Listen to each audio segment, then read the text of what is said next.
दक्षिण अफ्रीका समेत दुनिया के आधे से ज्यादा देश हमारे गुलाम हैं। ऐसा कैसे हो सकता है दादी? भारत और पाकिस्तान को तो हमने 1947 में ही आजाद कर दिया था।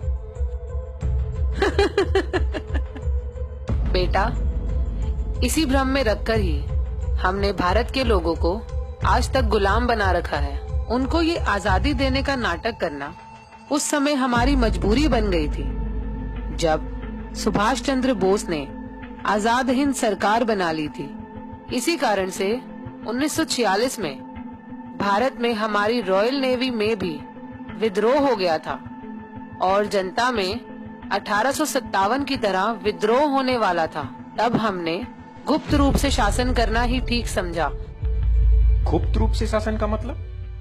भारत को हमने 99 साल की लीज पर वहाँ के अपने ही चमचों को सत्ता संभालने के लिए दिया था, ताकि भारत के लोगों को लगे कि देश आजाद हो गया। लेकिन सही मायने में आधिकारिक रूप से आज भी भारत पर हमारा ही कब्जा है और हमारे ही बनाए हुए कानून चल रहे हैं, जिससे आज भी हम भारत को खुलेआम लूटकर गरीब और लाचार बना रहे हैं। दादी, ये सुनकर खुशी तो बहुत हो रही है, पर यकीन नहीं हो पा रहा। ठीक है, ये बताओ कि क्या मुझे कभी भारत जाने के लिए वीजा की जरूरत पड़ी, जबकि वहाँ के प्रधानमंत्री या राष्ट्रपति को इंग्लैंड में आने के लिए वीजा लेना पड़ता है? क्या तुम्हें पता है, जब मैं 1952 में रानी बनी तो ब्रिटेन के साथ साथ भारत और पाकिस्तान की भी रानी घोषित हुई थी। क्या तुमने नेहरू और सी राजगोपालाचारी के द्वारा ली गई शपथ पढ़ी होती तो यकीन आ ही जाता। कौन सी शपथ?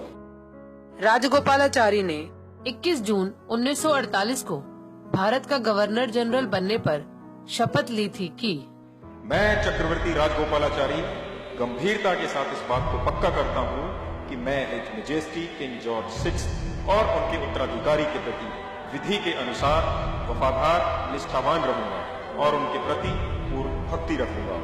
और मैं चक्रवर्ती राजगोपालाचारी इस बात को गंभीरता के साथ पक्का करता हूँ कि मैं गवर्नर जनरल के पद पर हिज मैजेस्टी किंग जॉर्ज 6 एवं उनके उत्तराधिकारियों के ठीक प्रकार से सत्यता के साथ सेवा करूंगा। देखा, अगर भारत 15 अगस्त 1947 को आजाद हो गया था तो सी राजगोपालाचारी ने 21 जून 1948 को मेरे पिताजी के नाम की शपथ आखिर क्यों ली? चलो दादी, मान लिया कि 15 अगस्त 1947 को दी गई आजादी झूठी थी, लेकिन 26 जनवरी 1950 में तो भारत के लोगों ने ना खुद का संविधान बनाकर अपने देश को गणतंत्र घोषित कर लिया था। उसके बाद तो उनको आजाद मानना ही पड़ेगा। बेटा, तुम बहुत भोले हो। गणतंत्र शब्द का मतलब भी नहीं समझते। गणतंत्र का मतलब मालिक बनना नहीं होता।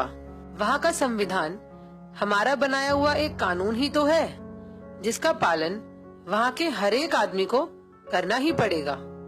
इसको समझने के लिए ये देखो, इंडियन इंडिपेंडेंस एक्ट 1947, इसमें सेक्शन 6 क्लॉज 3 को पढ़ो। इसमें साफ साफ लिखा है कि भारत में कोई भी कानून बनाने का, रोकने का और हटाने का अंतिम निर्णय वहाँ का गवर्नर जनरल ब्रिटेन के राजा की अनुमति से ही कर सकता है। वहाँ का संविधान भी एक कानून ही तो है, जिसको हमारी अनुमति से गवर्नर जनरल सी राजगोपालाचारी ने 26 जनवरी 1950 को मान्यता दी थी। इस समझौते के तहत हम जब चाहे 99 साल की लीज और संविधान को रद्द करके भारत में दोबारा से सीधे सीधे शासन कर सकते हैं। इसी बात को भारत सरकार ने भी एक सरकारी दस्तावेज में स्वीकार किया है। कौन सा दस्तावेज? 1953 में रामनारायण द्वारा पूछे गए एक सवाल के जवाब में भारत सरकार ने आधिकारिक रूप से लिखकर भेजा कि ब्रिटिश नेशनैलिटी एक्ट के अंतर्गत भारत का हर व्यक्ति ब्रिटिश कानूनों के अधीन है और यह स्थिति भारत के गणतंत्र होने के बाद भी नहीं बदली है। यानी भारत के लोगों को हम आज भी अपने कानूनों के तहत सजा सुना सकते हैं, चाहे वे भारत का प्रधानमंत्री ही क्यों न हो। तो क्या दादी, वहाँ का प्रधानमंत्री लोगों का नहीं बल्कि आपका सेवक है? क्यों तुम्हें नहीं लगता?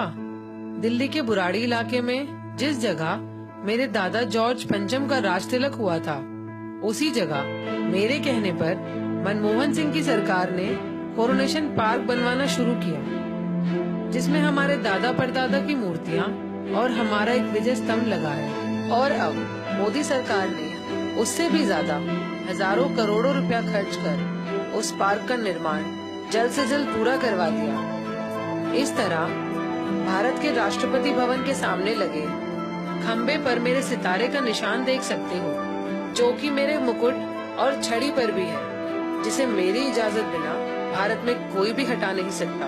और अगर भारत के किसी प्रधानमंत्री या राष्ट्रपति ने अपनी माँ का दूध पिया हो तो मेरे उस सितारे के निशान और कोरोनेशन पार्क को हटाकर दिखाए।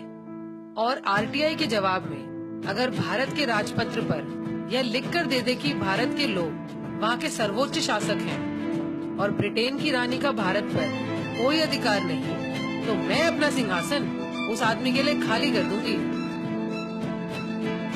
दादी, वहाँ के लोग इस पार्क और इस नकली आजादी का कोई विरोध नहीं करते? विरोध तो दूर की बात, भारत के गुलाम लोग तो रोजाना जनगण मन गाकर हमारा ही गुणगान करते हैं। दादी, बाकी तो समझ गया, पर उनका राष्ट्रगान हमारा गुणगान कैसे? बताओ ना दादी। जनगण मन के बारे में मैं तुम्हें बाद में बताऊंगी। जी दादी, long live British, long live queen. नमस्कार साथियों, मेरा नाम अंकित है और मैं मुरादाबाद के एक छोटे से गांव से हूं। मैं एक साधारण किसान परिवार से हूं। ये वीडियो अभी आप लोगों ने देखा, हो सकता है कि इस वीडियो की सारी बातें आप लोगों को सच ना लगें, लेकिन साथियों वास्तविकता यही है कि इस वीडियो की एक एक बात सच है। और जिन लाखों लोगों ने इस देश को आजाद कराने के लिए अपनी कुर्बानियां दी, उनका सपना आज भी अधूरा का अधूरा है। आज भी ब्रिटेन की रानी का शासन भारत पर होना उन सारे शहीदों का अपमान है।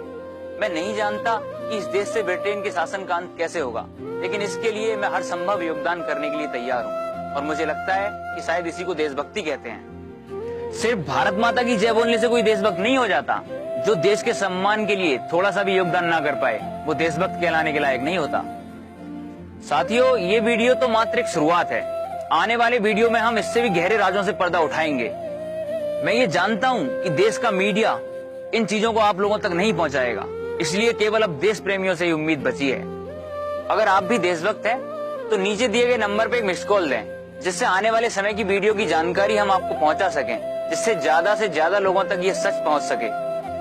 मुझे विश्वास है कि जिस दिन भारत के सारे देशभक्त लोग इकट्ठा हो जाएंगे, उस दिन न सिर्फ भारत से ब्रिटिश शासन का अंत होगा, बल्कि इंग्लैंड की रानी भारत के लोगों के पैरों में गिरकर उनसे माफी मांगेगी। साथियों, जिस दिन भारत आजाद हो जाएगा, उस दिन भारत से गरीबी, बेरोजगारी, भूखमरी, आतंकवाद जैसी समस्याएं खत्म हो जाएंगी और भारत एक बार फिर से विश्व गुरु और समृद्ध भारत बन के खड़ा होगा। इसलिए आपसे उम्मीद है कि आप हमारा सहयोग करेंगे। भारत माता की जय, इंकलाब जिंदाबाद।